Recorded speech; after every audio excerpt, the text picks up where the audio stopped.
करो कहानी कहो पहले। यार माता बोल कार्तिक माता की जय। कार्तिक माता की फिर मैं किस यार तरह माता नारद जी ने गाय समय के अंदर पत्नी सहित ससुरों से सम्मानित हो सभा में बैठा था तो परम कीर्तिवान आचार्य जी वहाँ पहुँचे जिनके तेज सब दिशाएं प्रकाशित हो गई।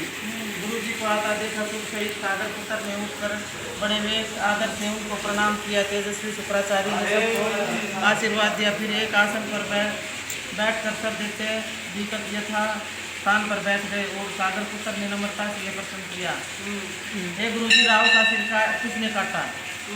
हाँ, आप हमें बताइए। इस पर श्री शुक्राचार्य जी ने विरोध पुत्र हिरण्यकश्यप और उसके धर्मात्मा पुत्र का परिचय देकर देवता और असुरों द्वारा समुद्र मंथन का संक्षेप में सब कथा कहकर यह बतला कि जब समुद्र में अमृत निकला तो उस देव रूप से राहु ने पी लिया। इस पर इंद्र के पक्षपाती भगवान विष्णु ने राहु का सिर काट डाला। यह सुनने के साथ ही जलंधर के नेत्र लाल हो गए। उसने बड़ा क्रोध किया। फिर अपने धस्मर नामक दूत को बुलाकर गुरु को कहा, सब वृतांत सुना और उसे यह आज्ञा दी, तुम शीघ्र इंद्रपुरी में जाकर इंद्र को मेरी शरण में ले आओ।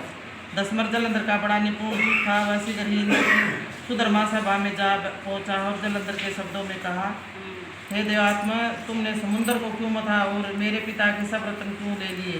ऐसा करके तुमने अच्छा नहीं किया। यदि तू अपना भला चाहता है तो सब रत्न सहित देवताओं के साथ मेरी शरण आ, अन्यथा हे सुराधाम, मैं सत्य हूँ कहता हूँ कि तेरा राज्य ध्वंस हो जाएगा। इस पर इंद्र बहुत विस्मित हुआ और कहने लगा, पहले सागर ने मेरे भय से सब पर्वतों का अपना खुशी में क्यों स्थान दिया और मेरे शत्रु देवते की क्यों रक्षा की? इसी कारण मैंने उनके सब रत्न हर लिए हैं। मैं भी सत्य कहता हूँ कि मेरा द्रोही सुखी नहीं रह सकता। इंद्र की बात सुनकर वह दूत शीघ्र ही जलंधर के पास गया और सब बातें उसे कह सुनाई। जिन्हें सुनते ही वह देते हैं मारे क्रोध के अपने होठ काटने लगा और देवताओं को जीतने के लिए उसने उद्योग आरंभ किया। फिर तो सब दिशाओं तथा पाताल से करोड़ों देवते उसके पास पहुंच गए। शुभ निशुभ सेनापतियों को साथ लेकर जलंधर इंद्र से युद्ध करने लगा।